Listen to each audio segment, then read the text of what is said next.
বলো কি জন্য কাটছো সেটা তো এই বলো। যে আমার পার্সেলটা এসছে। কিসের পার্সেল? বান্টিদা পাঠিয়েছে, বান্টিদার কাছ দিয়ে এগুলো নিয়েছি, তাই এটা খুলে দিচ্ছি।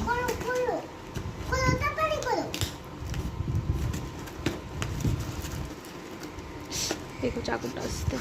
বাবা তুমি একটু দূরে সরো বাবা। কাটছি তো বাবা। হ্যাঁ, তুমি তো সব জানো। কালকে পাঠালে আজকে চলে আসলো বাবা, বেশি হেভি স্পিড তো।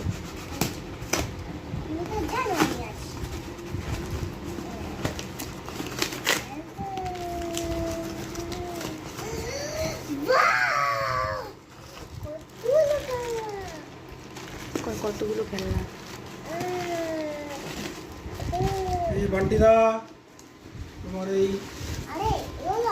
মেডিসিন চলে এসছে বান্টিদা। এবার তুমি একটু দয়া করে আমাকে বলে দিও কোনটা কিভাবে কি ইউজ করতে হবে, ঠিক আছে? মেডিসিন চলে এসছে, আর হচ্ছে এই রিং নিয়েছি বান্টিদার কাছ থেকে। না বাবা, এটা তোমার নেই, তোমার সবই তোমার। তুমি একটু এবার বলে দাও যে কোনটা কিভাবে কি ব্যবহার করতে হবে, ব্যাস তাহলেই হবে। অনেক থ্যাংক ইউ বান্টিদা, ধন্যবাদ।